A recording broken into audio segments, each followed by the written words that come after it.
Yes, people, welcome back to the First XI. This is Get to Know. We've got an incredible guest today. Artist, incredible. I've been watching him for a while, actually. His Facebook Lives. So please go follow him on his socials. Please do that. You'll be amazed by how good this guy is. He's a Bristol City fan, but he has put together first 11 for the Premier League and the World 11. We want to get your questions in for him. Obviously, we've got our own. Jem, how you doing? You all right? You good? Not bad, my man. Not bad. How are you? How are things? I'm all right, man. I'm all right. I'm actually genuinely excited to get some questions answered from Jordan. So let's bring him in. Let's bring him in. Jordan, how you doing? Welcome to the show. Not too bad. How are you? All good, thank you. All good, thank you. We're going to talk about your art. We can't get away from that. In fact, can we show the viewers what's behind you? Who have you got behind you there? Feel free. That one there is one of my latest creations. Yeah. That was going back into late 2019. That one I'm not long done that one. It's a two back if you don't know. Yeah, Tupac Shakur. Yeah, I love it. That's him. Yeah, so that was inspired through one of his albums that I was listening to at the time, and I picked up a paintbrush and yeah, that's it. Ran into it and just bought a canvas and ran away with the paint, and that was it. Yeah, created that one, which is also for sale. Yes, and actually, please follow Jordan on his socials because you'll be able to find out where you can buy art from Jordan. And listen, even if you're not in a position to buy art right now, it's really important that you share this type of thing. You share these works, you support these works. There are so many artists out there and artisans and makers that people are missing out on. So spreading it is just vital. Jem, should we get into the first 11? We can do. 2 seconds, I'm just clearing up all this background stuff before I start. No. This is a problem when I use my other laptop, not the one that I usually use. Right. Technology these days. It is. It's just a nightmare. It's a nightmare.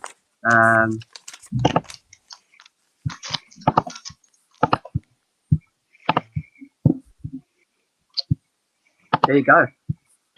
There it is. So this is Jordan's Bristol City, yeah? Bristol City.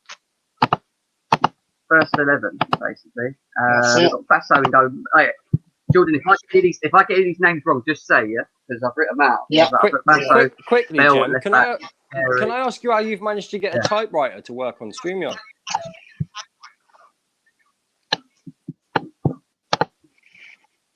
You talk about? It's all I can hear is keys pressing, man.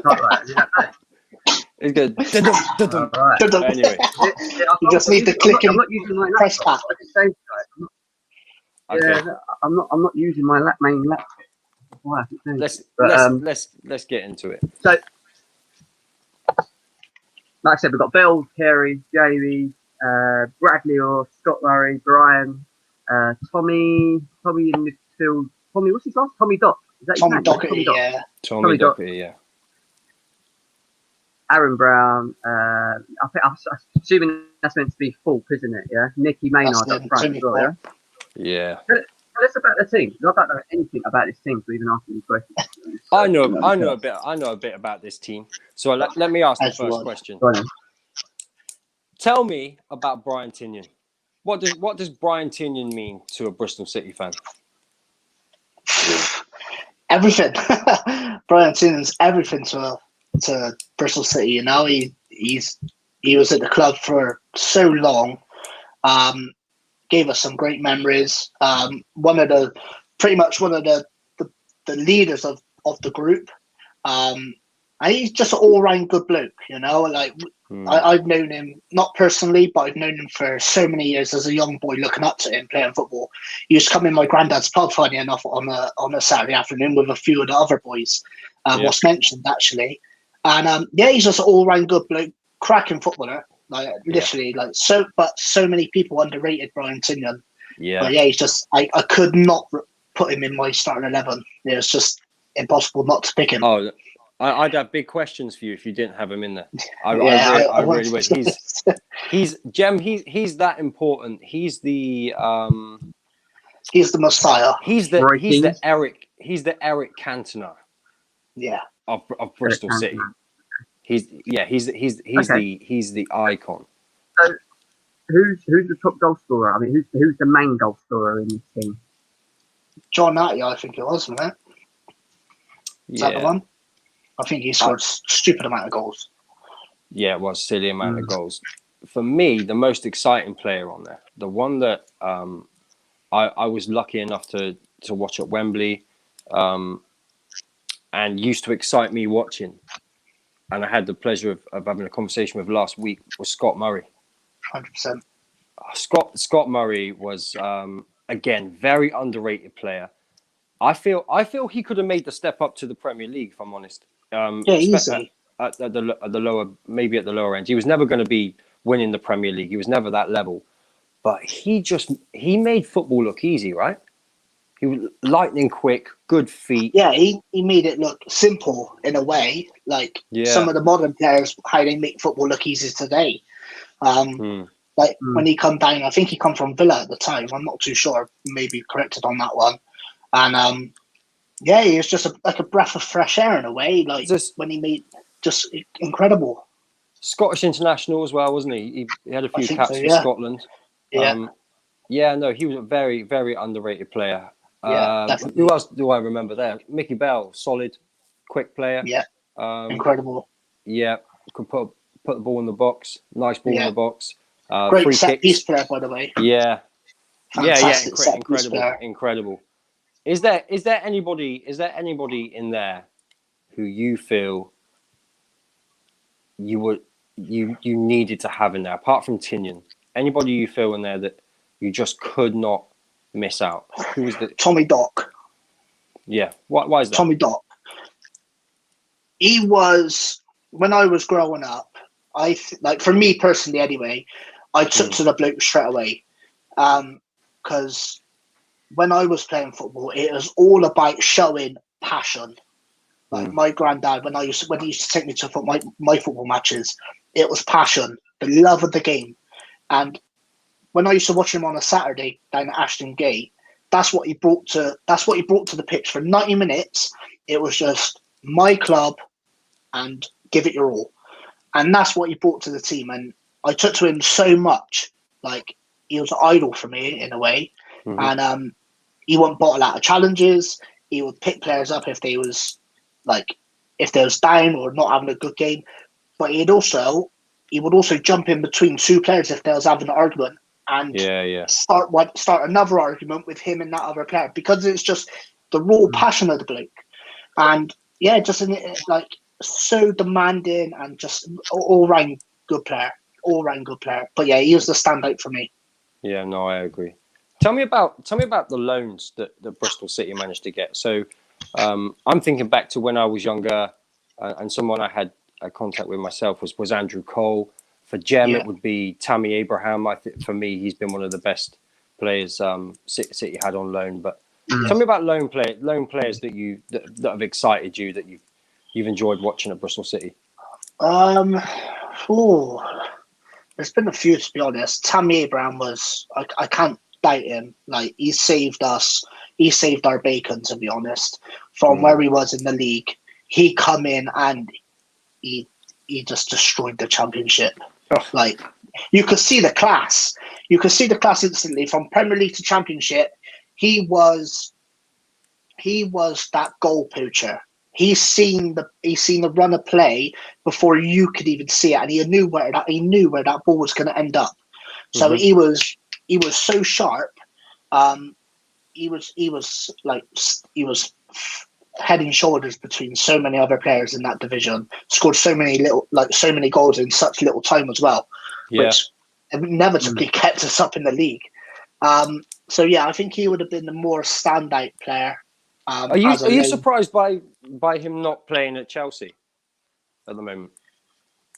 No, in a way. No. I could see why he's not been playing. Tuchel is very demanding of his players in a way. He got like every manager's got their own way of playing. So Tammy Abraham might not fit in his structure of play. So, but that's where you got to prove yourself. He is a professional footballer. He got to adapt, as a lot of ex-players are now saying that a lot of players nowadays, they can't adapt to different games. They're more or less set in their ways, which you can tell by the Man City way in the last 4 or 5 years. They've been set in such a routine. If you can't play out from the back, you're not going to play. It's as simple as that. And if you're not willing to put yourself in front of goal and score goals, you're not going to play. But I think he'll be back in a few weeks' time, probably, more than likely. Who's their top striker? Who's their striker at the minute? Was the German kiddie? Timo Werner. Werner. Yeah. He ain't playing that well. He's not playing great. No. So No. he's got a chance. It's true. He's got a chance to be back into the. Well, He's got a chance to be I back think- in the squad. I think the issue that that's the issue, but the jump up from the Championship to the Premier League is big. It is quite big. Yeah, and it is see big. teams coming from winning championships and then the season later. And for Tammy Abraham, he bossed the championship. He was very good in it. So instead of coming into the Premier League and going into say a lower end team or a middle side like a Crystal Palace, for example, or an Aston Villa, something like that, he ended up going right to the top. So he jumped a few. So then he started playing in all competitions for a team that competes at all levels, and then had the thing of having to be like the main man, which he was in the Championship, trying to be the main man for Chelsea. And I just don't think he's ready for that yet. That's my thing. Yeah, but he done great under Lampard. You know, he done great under Lampard. Lampard was that type of manager where you could see he wanted the young players, and he gave them a chance, and he thrived. Mason Mount been playing incredible. I think it was Mason Mount. But it's like all these young players now. Their future is technically in their own hands. If they don't want to play football well, they're not going to be playing. You know, and you just got to listen to Gary Neville on a weekend.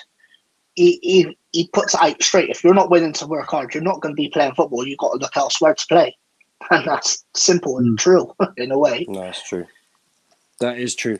Let's get into your first memories of football, and then we'll talk about your work. First game you seen live. How old were you? What was it? Wow. I was 7. It was at Ashton Gate, but who I was playing, I don't know, because I think I was just that little boy what wanted to run up and down the side of the pitch and pretend I was a linesman all game. I'd done that for a few years, to be honest with you. But I think my earliest memory was going to the Bristol Rovers ground, in a way. As a City fan, it ain't the best place to go, but no, it was. David Beckham was playing there with Manchester United in like some sort of like charity game, and it was one of the most incredible things I've seen, because I've seen David Beckham, and it was just phenomenal. Like, I couldn't take my eyes off him, to be honest with you. And I had my basketball pinched out of my granddad's car that day as well. So yeah, it was an all-round win-win. Okay, let's get into. Unless you got any questions about the football, Jem. I was going to say to him, what was his most memorable game? Game that you've actually come out and just thought to yourself, wow, what a game, like sat in your mind for years after. Most memorable game, that would have been the semi-finals at Ashton Gate, when Christian Roberts scored the last minute winner. I think that was against Huddersfield, I may be wrong, or Hartlepool, and the ground erupted.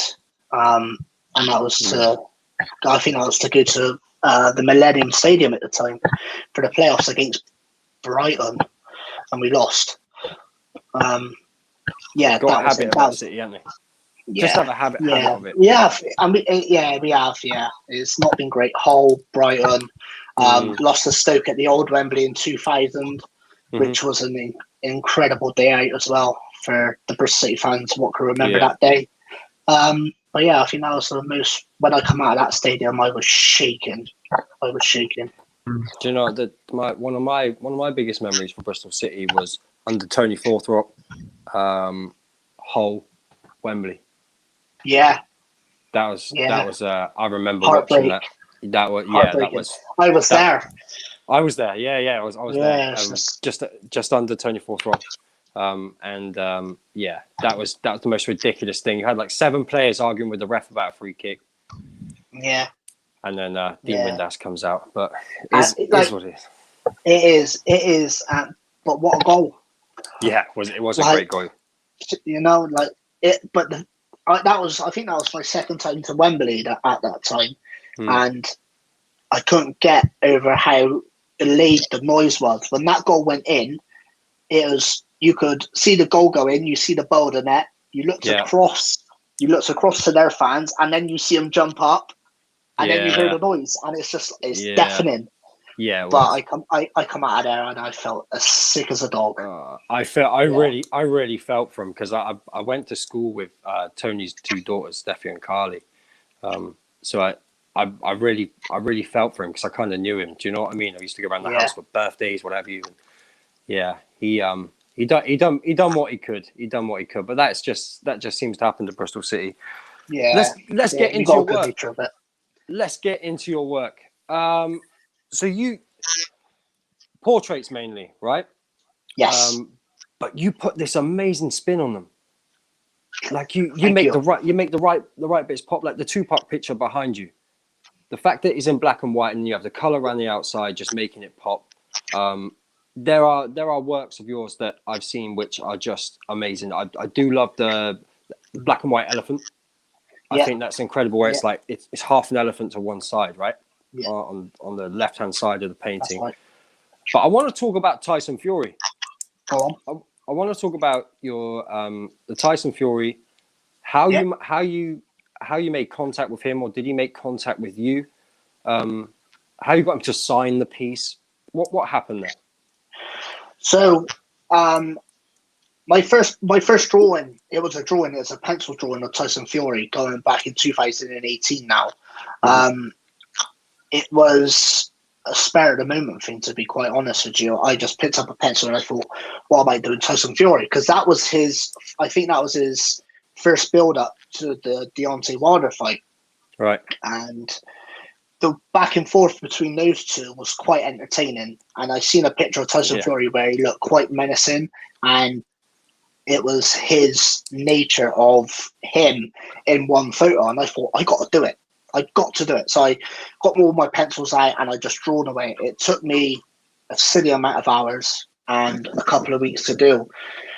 And I thought, what about getting it signed? Like, you see all these other people getting things signed for their collectibles, for their war, their little man caves. And I thought, well, why not? Like, what's the odds of me getting mine done? And what's the worst what could happen? He could just say no, which is obviously in everyone's nature. They can say no if they want to.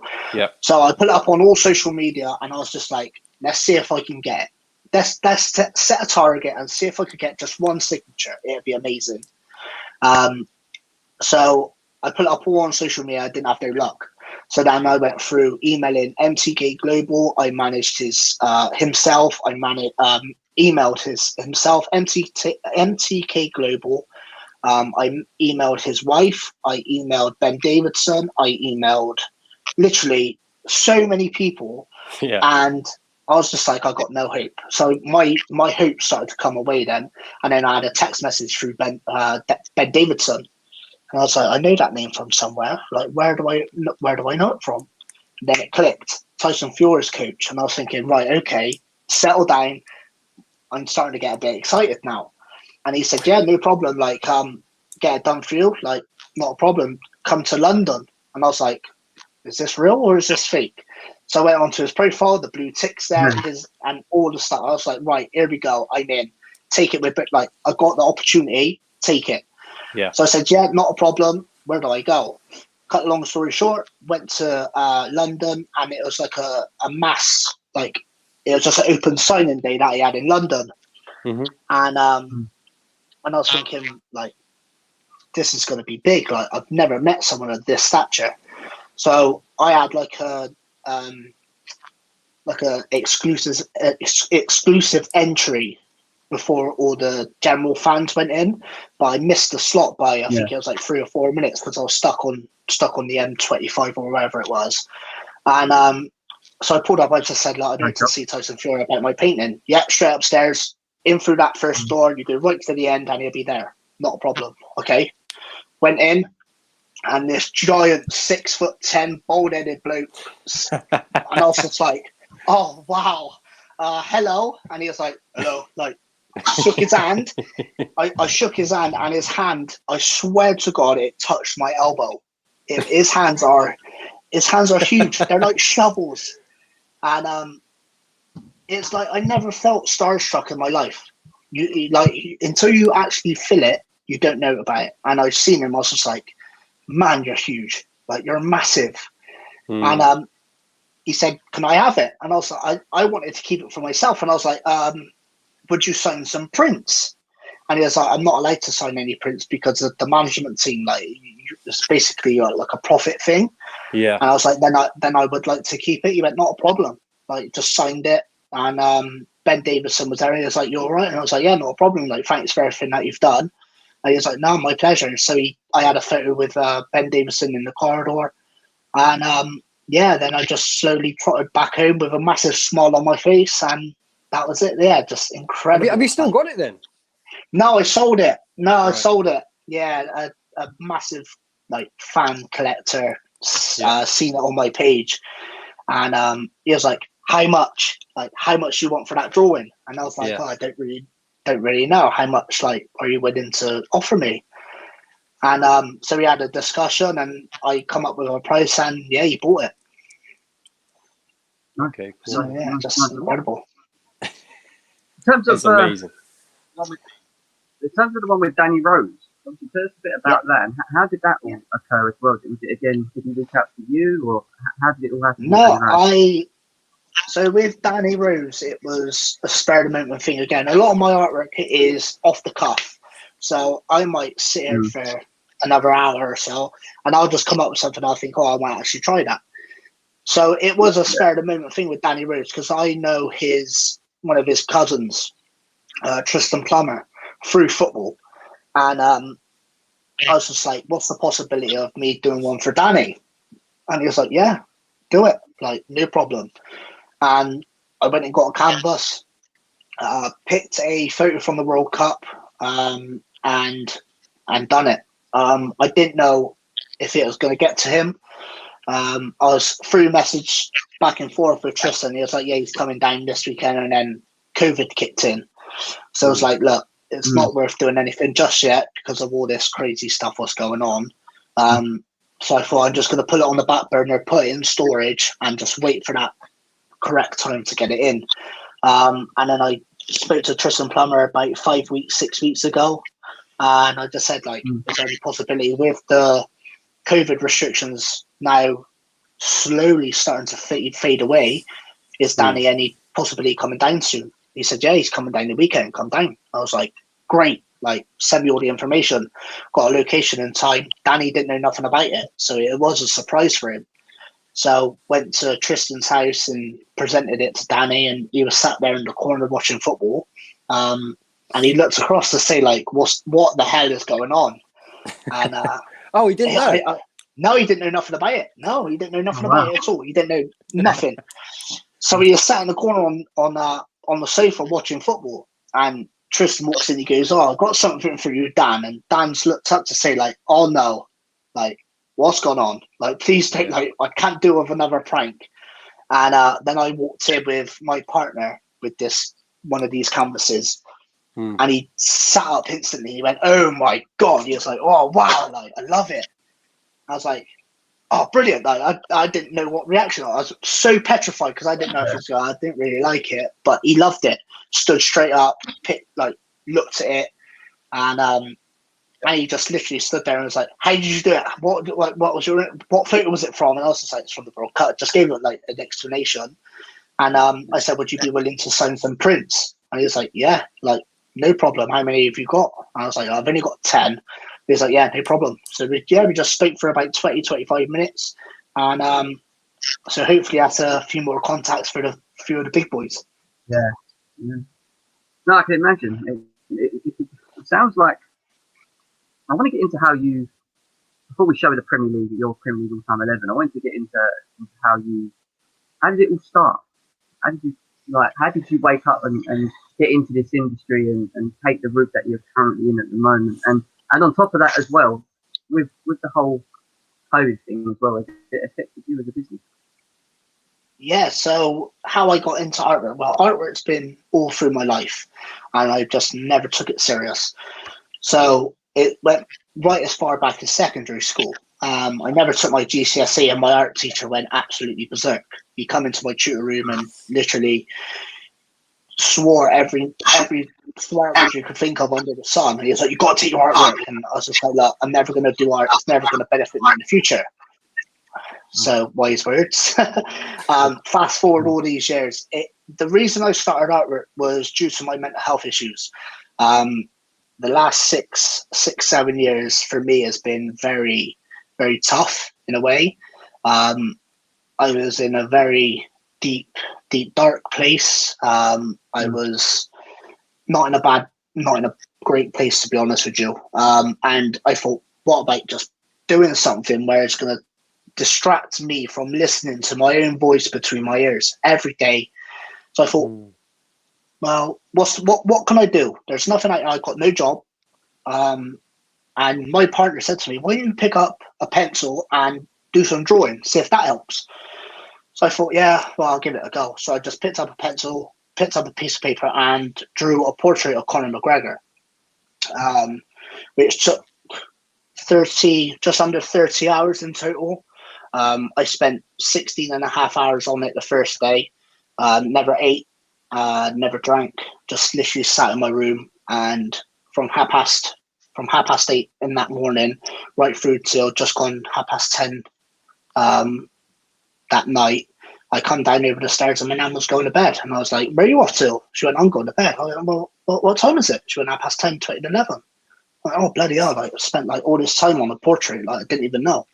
And that triggered a switch in my head to say, carry on. Like, you've done all this time and all you've listened to is yourself and drawing this portrait. Like, it calmed me down so quickly, and it sent me from being mentally, looking back on it, I was so in depth with what I was going through. I just didn't see where I was going to come out of. And that just took me to a whole new place where I was happy. And I was just like, I've got to keep going. Like, this is my way out to something a little bit more better in the future. So I just carried on. I got pieces of paper, I bought a load of equipment, and I just sat in my bedroom, stupid hours a day, just drawing, because I knew that this is a way out for me to get myself back to some sort of normality. And then I got bored of it, and I was thinking, I need to do something a little bit different. What can I do? So I set up my own Instagram page, set up my own Facebook, into all my social medias, and then I come across canvases. And I picked up my first canvas, and I was like, do it. I like it. I can only progress and get better at it, because if you try, you got to fail to be able to learn. And that's one of the things that I don't like doing, is failing. And I've done so many failures. You've got to get up and carry on. And it's brought me to where I am today, running my own business after a crazy year, and producing artwork that I feel that is going to, what shows me as a person on a canvas. So you don't just get a picture, you get a bit of me. Yeah. So this is a release for you. This is you expressing yourself. Yeah, no, I hear that. On Jem's question with COVID, because I'm kind of in this area as well in my work life. What I've experienced is that there are some who've done really well, really benefited from people being at home on social media, They've managed to grow their businesses, managed to get themselves out there. There are others that have really struggled, really struggled. In this space, the lockdowns, has that helped with your business, do you feel? No. No. Not at all. Personally, no. Look, it's hard to say. I say no because that's how I feel. Mm-hmm. But it has, if I can say how it's evolved me as a person. If you see if that makes sense. Business wise, it's been terrible. Not terrible. It has been good for my first year with the current situation that we're in. It's been a good year. To be honest, it's been a great year. It could be better if you see where I'm coming from.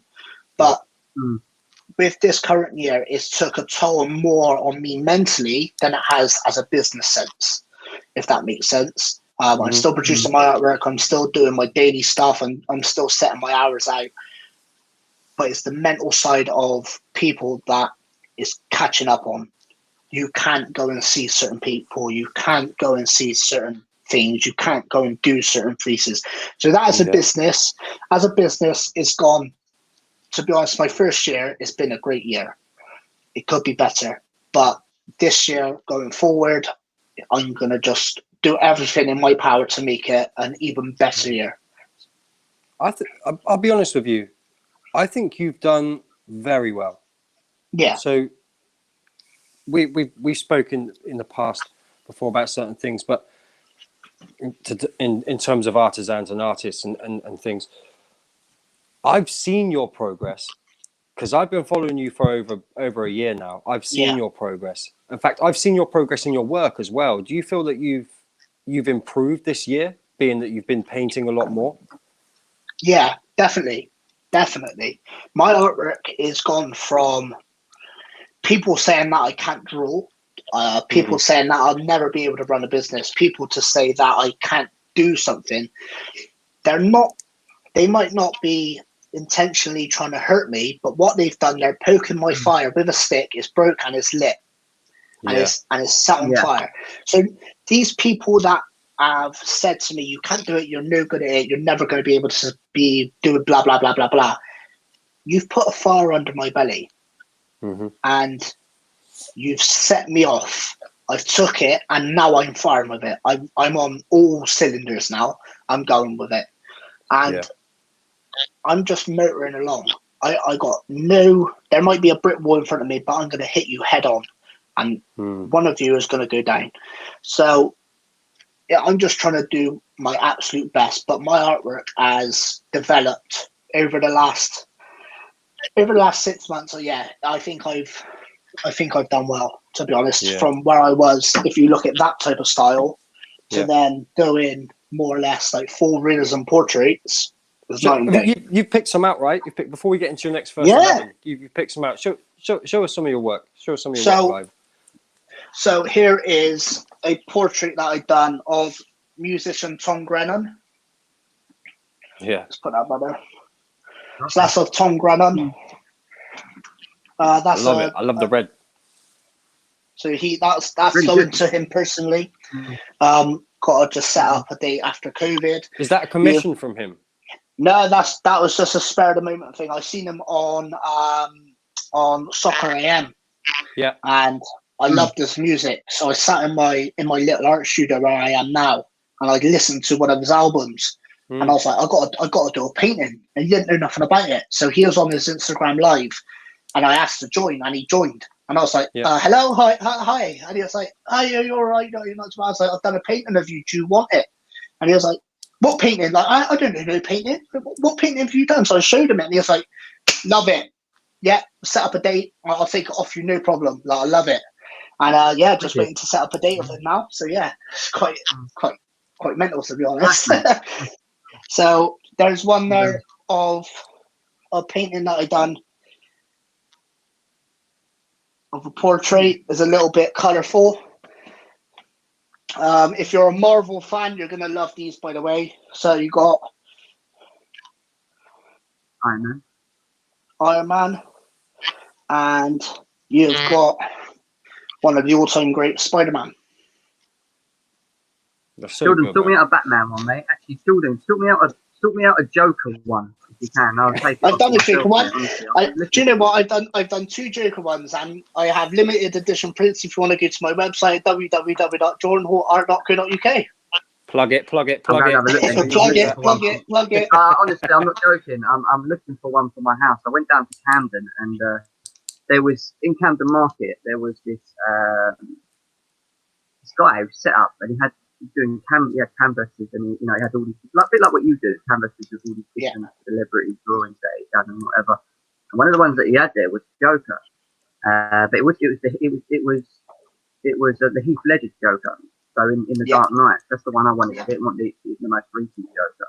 Yeah. And he wanted about 700 quid for it at the time. Yeah, And I was just like, oh well, I was like, give me a business card and I'll give you a call back. And I thought, you know what? I want to do my research online because I'd seen it and it caught my eye. And I was like, looking for really nice pictures once we got the house. And honestly, I'm looking for a nice Joker edition picture anyway. So I'll definitely I'll be up for that. Sounds good. Let's get on with your Prem. Let's get on with your Prem combined 11. Let's see what we've got here. Interesting. So we've got Van der Sar in goal, Ashley Cole, John Terry, Tony Adams, and Gary Neville at the back. Makelele sitting in front of them with Ronaldo, Gerrard, Scholes, and Beckham. And then up front, you've got Mr. Vavavoom Thierry on 3. The one thing I would probably start with on this, Jordan, is why Terry and Adams? Because you not feel like they're very similar. They are. They are very similar, to be quite honest with Jill. But I just think with how they play and with how determined they are, they're bounce off each other. So if that's the reason why I put them into, they're very similar players, but they got so much high expectation. Other players around them would have to step up to that mark, if you see where I'm coming from. So that's why I put Tony Adams and John Terry together. I think they'd just make a perfect partnership. Yeah. I think going for them two, the one thing you won't lack in that team is leadership. John Terry and his own was a massive leader, but having Tony Adams next to him as well, who for me, after Tony Adams kind of disappeared, John Terry was the next sort of mould of him, if that makes sense. In terms of 100%. His characteristics, his abilities, and in terms of the way they play as well. So, yeah, no, definitely 2 big players. What about you, Indiana? What stands out for you? I get the Gary Neville and the Beckham thing. That makes complete sense. Thierry Henry as a lone striker. I don't think you can pick a better striker than that. Van der Sar though. Van der Sar. What made you want Van der Sar? I think what he done at United was quite incredible, to be honest with you. The Champions League win, I think he won a couple of Premier Leagues as well. I think he was just stand out from all the rest. It was a flip between him and Petr Cech. It was a flip of a coin. But I just had to go to Van der Sar just for what he done at United. Incredible, to be quite honest, Jill. It was a serious flip. I agree with you. In terms of Jordan, in terms of greatest ever Premier League player, I can see Cristiano Ronaldo's in there. Who is your greatest Premier League ever player? Paul Scholes. Paul Scholes. An absolute maverick. Yeah. What reason? Incredible. I mean, I know anyway. I watched him. I went up there in 2000, and I'm going to say 2006, I think, roughly. And I watched him, and he blew my mind.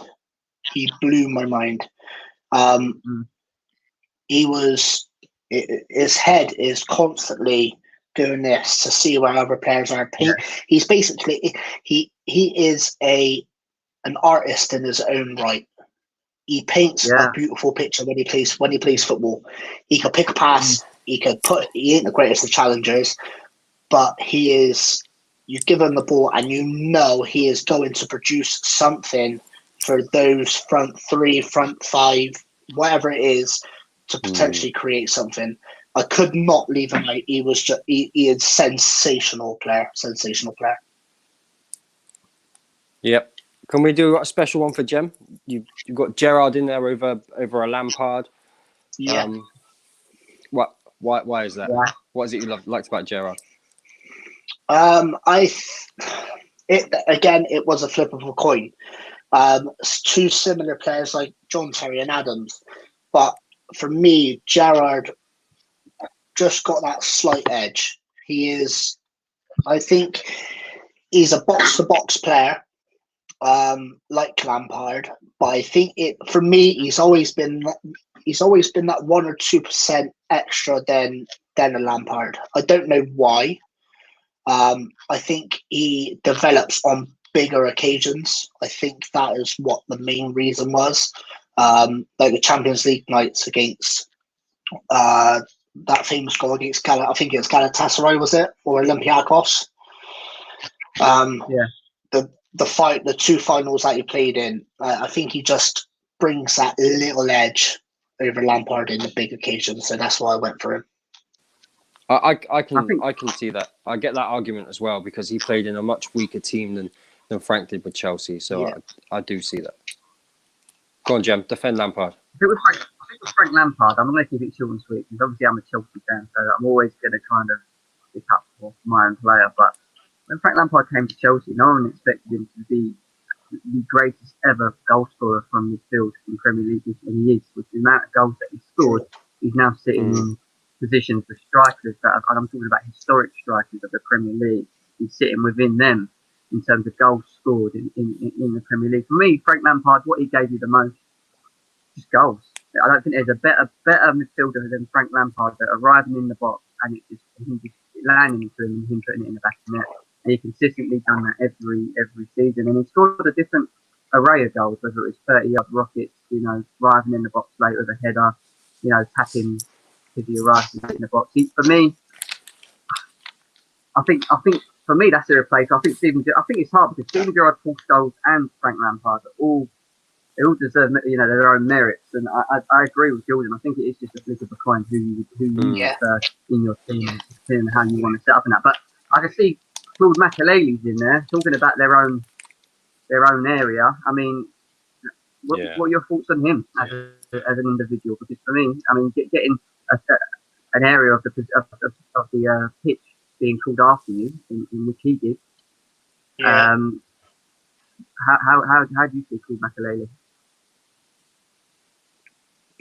He got his own position for his own right. Do you know what I mean? He makes sense as a defensive midfielder. If anything got through that midfield, it was you try and get through me before you get to my centre halves. And 8 to 9 times out of 10, he was that main clear up. Especially for Chelsea, he was for covering like John Terry at centre half.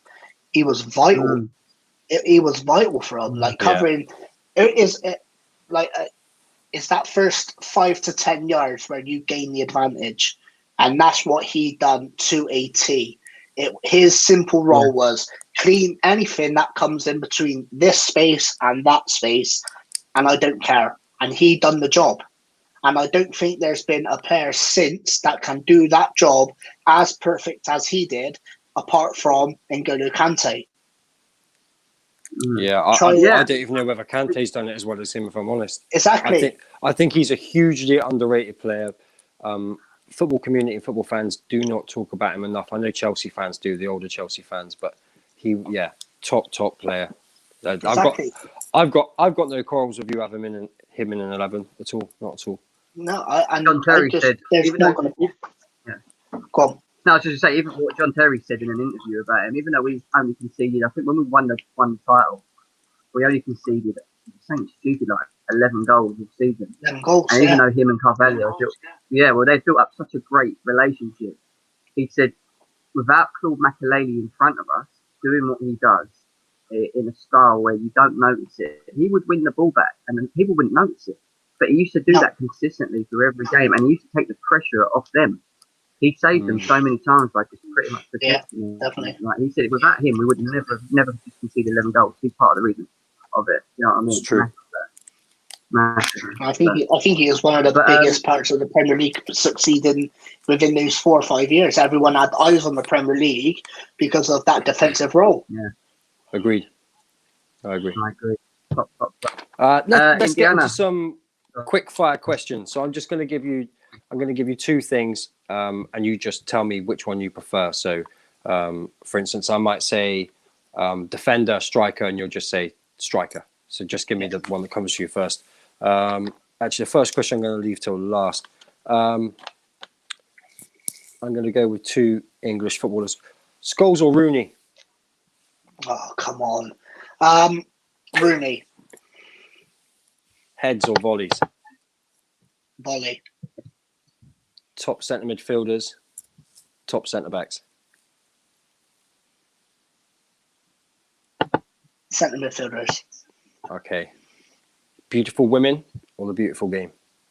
beautiful game, Free kicks or skills? free kicks, We've already answered this one. It was Gerard Lampard. Great save or great shot? great save, Stats or eye test? eye test, Keane versus Vieira or R7 versus Ashley Cole? Keane, Vieira, And the last one, art or football? football. Football. I'm surprised at that. I actually thought you were going to go art. No, I actually thought. football from day one. I've been in love with the game too long. Ask me in a couple of years. I have a feeling that art's going to be a much bigger benefit to your life. I can tell just by the way. No, they're incredible. I love the pops of color. I love your style. I love the way you attack it. And they're so detailed. Again, if nobody's actually watched you live, you really need to do that. So go follow Jordan Hall on Facebook. And what he does is he does a live where he's actually painting, plays music in the background. He doesn't own the rights to the music. No. That's all. He states that very clear. But it's great to watch, great to see these pieces form. And I dip in now and again, or sometimes I have it on in the workshop. But it's great, man. No, honestly, we love it. Thank you. A couple of questions. Who was the best person you've met in terms of you've done work for or in this industry? In the art game. Well, best art person I've met. or celebrity. Who have you left and walked away and been like, wow, that was amazing? Wow, that's a hard one because they've all been great. But I think the best one that I have probably gave a piece to and come away as happy as I didn't think I was going to was Josh Brownhill. Josh Brownhill. Yeah, like I think When he was at Bristol City, right? Yeah. So I done a piece for him. He didn't know nothing about it, to be honest with you. I just said, like, would you accept this painting? And he said, yeah, no problem. So done it. Mm-hmm. Met up with him at one of my friends' place, and he turned up and he spoke to me like he's known me for years. I was just like, wow, like took back by it, to be honest. I thought he was going to be, because he is so high profile and like all eyes are on the football club, I thought he was going to be a bit reserved, but he is far from it. So down to earth, kind, genuine. And yeah, he just spoke to me like he'd known me. He was like, yeah, how you been? Like, you keeping well? Just, he was asking me a lot of questions, but I wanted to ask him. And I was just like, you're asking me, and I feel like I should be asking you in a way. And just got to know him, and he's just genuine kid, genuine. He's really genuine. I'm really pleased for him making the step up to the Prem. I think he's been definitely. He played today actually, and it caused Man United problems. I'm not sure how high you can go, but One thing he's always had is a really good work rate. I think he's Yeah. underrated on the ball. His movement is very good. Yeah. So hopefully we'll continue to see him improve. Yeah, Is there definitely. anybody else that's left Bristol City, gone into the Prem? I mean, obviously the big one would be Andrew Cole. But is there anyone? And I know he's only on loan at City, but is there anyone who's made it to the Prem after leaving Bristol City, or even had a loan spell there, that you feel has just been next level? One you've been pleased to see? Joe Bryan. I don't think he gets the credit that he deserves. Mhm. Yeah, he hadn't gone to a lot of people say not a massive club,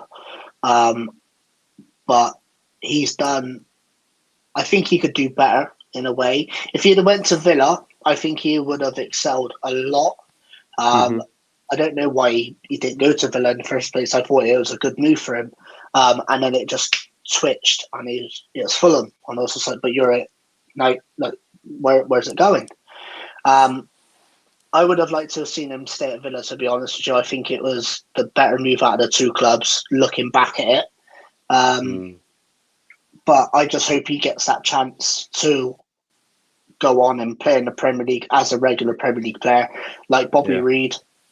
I think he deserves his chance, but he hadn't been given it. I don't know why. But yeah, I think those two. Cause I think they're homegrown talent as well, so I think you've got to back your own in a way. Yes. So any of your even Lloyd Kelly at Bournemouth, Mhm. like he caught a terrible injury, but I can't see Bournemouth not going back up, to be honest with you. I think they will. And I just hope he gets a regular chance, to be honest. So, yeah, any of the local lads that come through our club, through the academy, if they go on to bigger and better things, you're going to get my support either way. Yeah. So, No, I get that. I mean, we've got Ollie Watkins in the Prem, who's not far from me and you kind of live quite close together. he was at actually. Western. Was he at Western? Yeah, I think he was at Western. Yeah, he was at Western. So it's great because we don't actually see many guys from our neck of the woods, from the southwest, make it in the Prem actually. So it's great. It's great to see, especially young talent.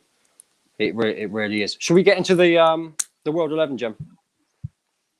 Yes, you can do. Bring them up. Right, so.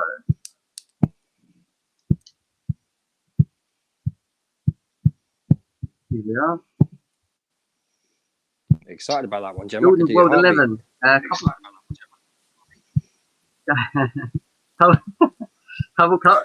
Couple question marks actually, but we'll go through as we go along. Schmeichel in goal, Trent Alexander-Arnold right back, Terry, Sam, Roberto Carlos, Steve Perlo, Scholes, Beckham, and then Ronaldo. Is that R9 Ronaldo, Jordan, isn't it? That is, and, yeah. Ralph. Yeah. I mean, I think the big question for me is why Trent? Why Trent? Why is Trent in your World 11 when you look at all of the greatest right backs that played in the world? I think I knew this was going to be a bit of a talking point, but I just knew it. But I think personally with how Trent's performing over the last 4 years roughly, if he carries on the way he's going, he's going to be a real handful to deal with. I think personally he could do what Gareth Bell done on the left hand side, go from that defending left back to that right wing, that right winger / defender, then sell out to that right wing settled midfielder, playing on the width or coming on the inside, and then potentially moving forward. So I think that's what he's going to be trying to do over the next, say, 3 to 4 to 5 years, is making sure that if he do go forward, he could play on the inside, and if you don't go on the inside, make sure he can make those outside runs where he's just going to smoke the player and potentially get in those deadliest areas within the final third. That is why I've put him there, because I've seen what Gareth Bell's done, and look at his career, and I think that is where Trent could possibly go. So that is why I've stuck him in there as a future all-time right back. I think he's going to develop massively. I hear that. What's your thoughts on I- Indiana? I can see how you can see that, and I'm not saying you're wrong at all. I think Trent should be playing further forward. I think he's already there. I think Klopp's got a huge problem. I mean, anybody who watches this channel knows our thoughts on Trent being a defender. Yeah. But going forward, his ability to put a ball in the box, pick people out, his shooting ability, there's no getting away from that at all. I'm glad you put Raul in because he's again a striker people do not talk about. Incredible finisher, outstanding finisher. One of my favourite strikers to watch. Go on, James. Yeah. No, I was just going to say he's a poacher, isn't he? From what I mean, from watching Raul, he is a typical goal poacher. But he was so good at it. I think the way he arrived in the box again, the type of goals he could score. Some of the goals he scored were like every time he was in front of goal, it was like he was always so relaxed. Every goal he ever used to score was like a little dink over the goalie or something. And it just rolled It's to the just back of the net. cute finishes. Cute finishes, great movement, could score bangers, was good on the ball. His runs were outstanding, like especially late runs in the box and then just clipping it over the keeper. That type. He was a great striker. The question I got for you though is, we've done the Premier League 11, but this is your World 11, and you've got Schmeichel and Stam in there. Yeah.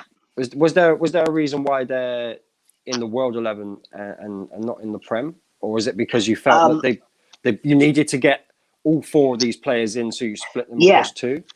Yeah, that was one of my reasons why. Like you just pretty much nailed it. I couldn't decide between 11 of the Premier League or the World 11, so I stuck him in both teams. Schmeichel, I think he was very underrated for what he'd done at Manchester United, even though he had an amazing career at Manchester United. Then he went to Man City. I think if he was in that type of, don't forget he won. I think he won the Euros, right? Yeah. Did he win the? Denmark. Yeah. So with Denmark. So I think his all-round performances. Another leader what expects so much of players. I just think he deserves it, to be honest. You could have went for the easy option like Dida or Buffon, but I think Schmeichel was quite close. Oh, listen, if he was Italian or Spanish, he would have won World Cups. Easily. Or French, he would have. Yeah. He was a great keeper, incredible keeper. Yeah, no, definitely. I think the midfield talks for itself when you look at the midfield with Giggs, Scholes, Beckham. One that really I want to highlight the most, though, ideally, is Pirlo. I mean, in your eyes, Jordan, have you seen a better distributor, a deep line distributor than Pirlo in the game? Yeah, don't get me wrong. There's other players out there that could do just as good of a job. Iniesta, Busquets, etc. The list goes on and on. But I think for just class, and I mean class, Pirlo walks into any squad. I don't care. 20 years back, 20 years on, if you mention the name Pirlo, you are talking the creme de la creme of Italian football. No, He's just amazing. I can't knock Pirlo being in there. I just can't knock it. His positional awareness, his ability to spray a pass is just next level.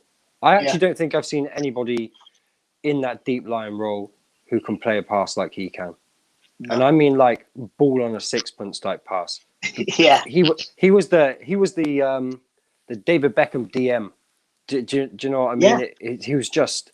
I would love to have seen those two. Like if it was this era, someone like Soccer AM or BT Sport are getting Pirlo and Beckham together for a free kick competition or something, right? You just know that's going to happen. It's such a shame it didn't. But yeah, outstanding player, really incredible. Is. And we don't talk about him enough in this country because he was in Italy, but he was next level. He really Yeah. was. He really Phenomenal. was. Yeah. He definitely. made teams look amateur in a way. Yeah. Time stood still, didn't it, when he was on the ball? Yeah. It's like Yeah. you can remember the game against France in the World Cup final. The World Cup final. Hmm. Not France, Italy. Sorry, and I think he played that game right. And it was just incredible, like what he done. Just it was stupid. It's At Juve, yeah. at Juve, he was pivotal to everything that went on, and as he got older, they brought in the Marquisios and Vidals, and he had the Bonucci and Chiellini behind him. Gattuso. Gattuso, all the hard workers around him. One of the internationals, one of my favorite Italian players, especially defensively, Daniele De Rossi. He was incredible because it allowed Pirlo to play and he was just next level. I speak to my barber about it all the time, man. We have the Pirlo conversation all the time. But yeah, go on, Joe. Sorry. Italian. Yeah. Italian, your barber. Yeah. There you go. No, I agree. For me, Pirlo was just his calmness on the ball as well. Like every time he got the ball, he never panicked. Like it was, and he rarely lost the ball. Like every time you knew he had the ball, you knew he went. You know, like the way Xavi was on the ball or Iniesta. You know, every time they got the ball, like their percentage accuracy rates of passing or spreading passes across the pitch is just so high because they're just one of a kind. There's not many of them. When you think about today's game, I don't think there's that kind of mould of player, anymore. You know what I mean? In terms of the class and the balance, and that, the way he'd just go on a pitch and you'd look at him, you'd be like, oh my God, I'm playing Xavi. You just knew he was going to do the whole. And same with Pirlo, same type of player. If you were playing against Pirlo, you'd be like, well, how'd you stop this guy? Even if you shut him down, he's always thinking Pirlo, 2 seconds ahead of you. You know what I mean? Yeah, but the thing with Pirlo, how many times did he make a sprint? Majority, 99%, 85 minutes of the game, he was walking. Yeah, just dictated it. His awareness on the pitch was just incredible. He knew where everybody was. He could play that round the corner pass. That ball. He receives the ball from the centre backs or the goalkeeper, and he can just clip it round the corner. And he knows exactly where his teammates are. Or the space needs to put the ball in. Defensively, he was one of those players that you would rarely see running into a space because he was already there. Yeah. He was like a magnet for the ball. He was just incredible. But before we wrap up, what are you working on, Jordan? What's in the pipeline art-wise? Oh, there's a lot in the pipeline. I am currently working on a Ricky Hatton and a Campbell Hatton piece, digital. That's going to be called The Redemption or The New Beginning. I'm decided on what to call it. So I chose Ricky Hatton's last fight, but unfortunately got TKO'd. And then I'm going to be placing up next to it is Campbell Hatton from making his debut. So I'm trying to incorporate the two. So obviously one finished, and then a new beginning come along of the Hattons. So that's the two I'm currently working on. I've got Harry Cornick, the Luton striker. He's waiting for his to be finished off, which ain't far off. I've got a lot of stuff raring to go. Bristol City projects. Absolutely loads at the minute. So if you want to keep in touch with me, then just follow me on all social media and you'll see it up in no time. Yeah, please do that. And listen, especially football stuff, you can do it with all artwork, but especially football stuff, boxing stuff, sports related things. At us in the tweet. Yeah, we'll share it out as well. Most people who watch this channel keep an eye on our tweets because we've got our own separate socials as well as the channel. So we'll retweet stuff. Don't worry about that. But please go and follow Jordan, man. Please go and do that. Make sure you go and follow him. Share his work. It is incredible. Outstanding stuff. If there's something on here you've seen tonight that isn't your cup of tea, I guarantee you when you look on his socials and you look on his shop, there'll be something you fall in love with. I promise you that. He is that talented. He really is. And if you're not in a position to buy it, just sharing it, you will find someone who is in a position to do so. So please do Cool. that. We need to help them. Thank you. Appreciate it massively. No, thank you very much Jordan, for coming on, it's been Jordan. wicked having you on, mate. Yeah, it's been wicked having you on. Appreciate you getting involved Yeah, no worries. and really giving us. It's like a different dimension for me, Indiana, because a lot of the people that we've had on here at the moment have always been sort of football YouTubers, you know what I mean, and Yeah. stuff. With you, it's learning about something completely different. You know, it was along the same elements in terms of sport. We were learning more about, you know, your trade in many ways and how you got there, etc. And it sounds like you're going to continue going from that to that to that. So just continue putting your head down, mate. Like you I'm said, gonna been try. training through people, and you'll get where you want to be. Trust me, with the attitude that you've got, mate. 100%. And good luck. I'm going to give it my all. I'm going to give it my all. No worries. Indiana, are we all good? We're all Well good, done, man. man. Listen, people, thank you for watching. Please smash a like on the video. Make sure you share it. Make sure you're sharing all of Jordan's socials. Go and follow him. Subscribe to the channel if you haven't already. And we'll be back next Sunday with someone else. Keep an eye on the socials because we're between two right now. But again, thank you for tuning in. Take care of everybody.